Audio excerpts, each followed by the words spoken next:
আসসালামু আলাইকুম ভিউয়ার্স, আশা করি সবাই ভালো আছেন। আজকে আরেকটা নতুন একটা বিষয় নিয়ে আপনাদের সামনে কথা বলবো, সেই জন্যই আসা। আহ, আমার এখনকার ভিডিওগুলো আগের ভিডিও থেকে একটু অন্যরকম হচ্ছে, কারণ আমি সরাসরি ভিডিওটা দিতেই পছন্দ করছি। তো আজকে যে বিষয়টা নিয়ে কথা বলবো, সেই বিষয়টা আমাদের লাইফের একটা জটিল একটা বিষয় নিয়ে। আমরা আমাদের জীবনটাকে সাধারণত যখন আমরা ভালো থাকি, সুস্থ থাকি এবং যখন আমাদের শরীরে সব রকমের সক্ষমতা থাকে, সব রকমের আম, স- সামর্থ্য থাকে, সব কিছু মিলিয়ে তখন আমাদের কাছে আমাদের জীবনটা আহ, অনেক বড় মনে হয়, দীর্ঘ মনে হয়, এবং আমরা ভাবি যে আমরা আসলে আহ, অনেক দিন বাঁচবো পৃথিবীতে। এবং সে কারণে আমরা ভাবি যে পৃথিবীতে যেহেতু আমরা অনেক দিন বাঁচবো, তাহলে সেই অনুযায়ী আমরা জীবনের ভোগবিলাসের জন্য অর্থ, বিত্ত, খ্যাতি সব কিছুর পিছনে পাগলের মতন দৌড়াতে থাকি। এই যে জীবনকে অনেক দীর্ঘ মনে করা এবং এই জীবনের জন্য সব কিছুকে এক জায়গায় করে সেগুলোর মাধ্যমে শুধুমাত্র জীবনকে উপভোগ করার জন্য, জীবনকে এনজয় করার জন্য আমরা জীবনের পিছনে যেভাবে ছুটি, সেটা আসলে কতটুকু ঠিক, আসলে আমাদের জীবন কতটুকু, এটাই হচ্ছে আজকের ভিডিওতে আমার বলার উদ্দেশ্য। আসলে আমরা আমাদের জীবনটাকে কত বড় মনে করছি, এটাই হচ্ছে আজকের আমার আলোচনার বিষয়। আমি যখন ছোটবেলায় ছিলাম, তখন যখন থেকে আমার বোধ হয় আর কি জীবন সম্পর্কে বা বুঝতে শিখেছি এবং মানুষের সঙ্গে মিশতে শিখেছি। হয়তো এটা কত হবে যখন দ্বিতীয় শ্রেণী বা তৃতীয় শ্রেণীতে পড়ি, তখনকার ঘটনা এটা। তো আমার গ্রামের বাড়িটা নদীর পাশে হওয়ার কারণে আমি ওই নদীর পাশে আমাদের একটা বড় একটা গ্রোয়েন বাঁধ বলে, যেটাকে মানে বাধাই করা আর কি, বিভিন্ন ব্লকের পাথর দিয়ে বাধাই করা, এরকম একটা বড় গ্রোয়েন বাঁধ ছিল। এবং গ্রামের অধিকাংশ মানুষই বিকেলবেলা সেখানে গিয়ে সবাই আড্ডা দিত। কারো কাজ থাকলে সে কাজ করতো, বা কেউ আড্ডা দিত, কেউ নদীতে মাছ ধরতো। এরকমের খুব সুন্দর একটা পরিবেশ সেখানে ছিল। তো আমরা সেখানে ছোট বালক যারা, বাচ্চা যারা, আহ, কিশোর যারা, তারা সেখানে খেলতে যেতাম, আড্ডা দিতাম। তো আমাদের যারা দাদুর বয়সী যারা ছিল, তারাও সেখানে থাকতো, তারাও আমাদের সাথে বিভিন্ন গল্প গুজব, হাসি ঠাট্টা, মজা, সব রকমের এনজয় তারা করতো। ওই লাইফটাই আসলে মানে অন্যরকম একটা সুন্দর একটা লাইফ ছিল আমাদের জন্য, এবং আমরা ওই জীবনটাকে আল্লাহর রহমতে অনেক উপভোগ করেছি এই তাদের সান্নিধ্য থাকার কারণে।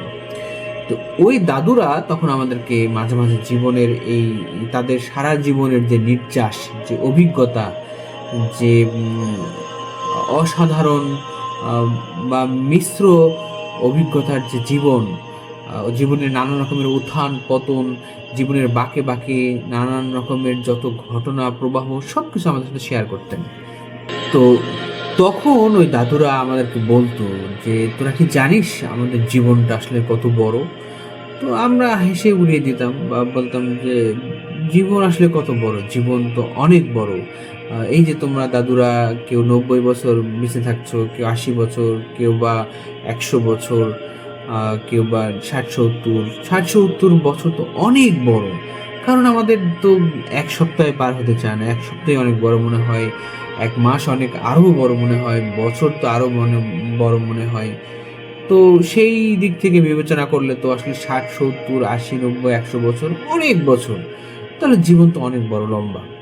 যদিও মাঝে মধ্যে আমরা জানি যে কিছু কিছু মানুষ অকাল বয়সে মৃত্যুবরণ করে বা কম বয়সে মৃত্যুবরণ করে, কিন্তু সেই ছোট্ট বালক বা কিশোরদের মাথায় 60 70 বা 100 বছর মানে অনেক বড় জীবন, অনেক লম্বা একটা সময়। তো আমাদের দাদুরা তখন হাসতো, মুচকি হাসতো, এবং তারা বলতো যে জীবন আসলে খুবই সংক্ষিপ্ত, জীবন খুব ছোট, জীবন এত ছোট যে তোরা এখন যেরকম ছোট আছিস এবং সেই ছোট থেকে তোরা সেটাকে যেভাবে কল্পনা করতে পারছিস না জীবনটা কত ছোট, আসলেও জীবনটা তার থেকে অনেক বেশি ছোট।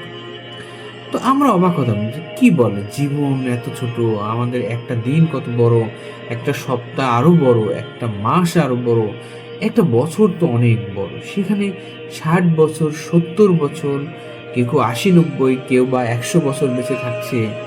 সেই জীবন ছোট্ট হয় কিভাবে? তো আমার দাদুরা বলতো যে এই যে আমার বয়স ৭০ বা ৮০, আমার কাছে মনে হয় যে আমি আসলে এই পৃথিবীতে আহ, এই তো সেদিন আসলাম, এই তো সেদিন মায়ের কোল থেকে নেমে হাঁটতে শিখলাম, এই তো সেদিন প্রথম স্কুলে গেলাম, এই তো সেদিন বাবার সাথে বাজারে গেলাম, এরপর বড় হলাম, এই তো সেদিন বিয়ে করলাম, এই তো সেদিন আমার সন্তান হলো, এই তো সেদিন আমার সন্তান বিয়ে করলো, এই তো সেদিন আমি মনে হলো যে আমার সন্তানদের কাছে তাদের দায়িত্ব বুঝে দিলাম। আর আজকে আমি এই যে আমার সবগুলো চুল পেকে গেছে, আমি ৮০ বছরের বয়স্ক হয়ে গেছি। কিন্তু মাঝখানের এই সময়টা তো খুব দ্রুত চলে গেল। তাহলে এই সময়টা তো কোনোভাবে ধরে রাখতে পারলাম না। মনে হয় যে অনেক দীর্ঘ সময়, কিন্তু এখন এসে মনে হচ্ছে, এই শেষ বয়সে এসে মনে হচ্ছে এই জীবনটা এত সংক্ষিপ্ত, এত ছোট যে আমাদের কল্পনার বাইরে। তো মানুষ যখন তার জীবনের শুরুর পর্যায়ে থাকে, মানুষ যখন সব দিক থেকে ভালো থাকে, সামর্থ্যবান থাকে এবং টকবকে রক্তের তরুণ থাকে, তখন তার পক্ষে কল্পনা করা অসম্ভব জীবন আসলে কত ছোট। কিন্তু যে মানুষটি জীবনের শেষ পর্যায়ে চলে গেছে, ৮০ বছর বা ১০০ বছর, যে মানুষটি জানে যে তার ক্যান্সার ধরা পড়েছে, ৩ মাস পরে সে মারা যাবে, যে মানুষটি মুহূর্তের মধ্যে একটা অ্যাক্সিডেন্টে মাত্র ২ মিনিটের মধ্যে মারা যাচ্ছে, সে মানুষটির কাছে যদি আপনি জিজ্ঞেস করেন বা তার যদি বলার সুযোগ থাকে বা তার যদি উপলব্ধি করার সুযোগ থাকে, তখন আসলে আমরা বুঝতে পারবো যে আসলে জীবন কত ছোট, জীবন কত সংক্ষিপ্ত, এই জীবন কতটা ক্ষুদ্র এবং কতটা মূল্যবান।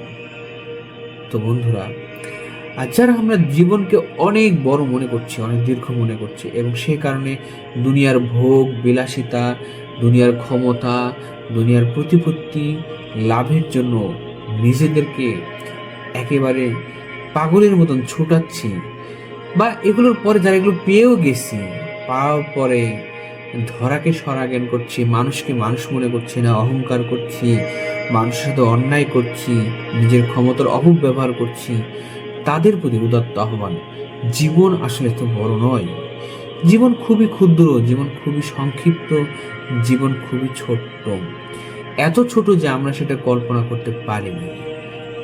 এই জন্যই আল্লাহ বলেছেন যে কিয়ামতের দিন যখন মানুষকে জিজ্ঞাসা করা হবে কবর থেকে ওঠানোর পরে, তুমি পৃথিবীতে কতক্ষণ ছিলে, তুমি পৃথিবীতে কত সময় ছিলে, তখন সে বলবে আমি হয়তো একটা বেলা বা একটা প্রহর ছিলাম, বা তার থেকেও কম সময় আমি দুনিয়াতে ছিলাম।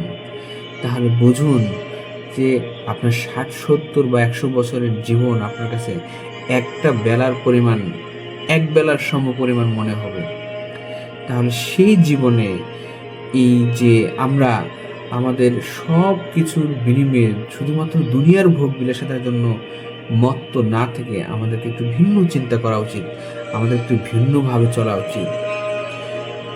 আজকের এই ভিডিওটা আপনাদের ভালো লাগলে আমার উপকারে আসবে, এবং এটার মাধ্যমে যদি আল্লাহ আমাকে কোনো প্রতিদান দেয় সেটা আমার উপকারে আসবে, এবং আমি নিজেও যেন এই ভিডিওর এই কথাগুলো নিজের জীবনে আমল করতে পারি। আল্লাহ যেন সেটা সবাইকে তৌফিক দেন। আমিন। সবাই ভালো থাকবেন, সুস্থ থাকবেন এবং সুন্দরভাবে বেঁচে থাকবেন, সুন্দরভাবে সব কিছু নিয়ে চলবেন। ধন্যবাদ সবাইকে। আল্লাহ হাফেজ।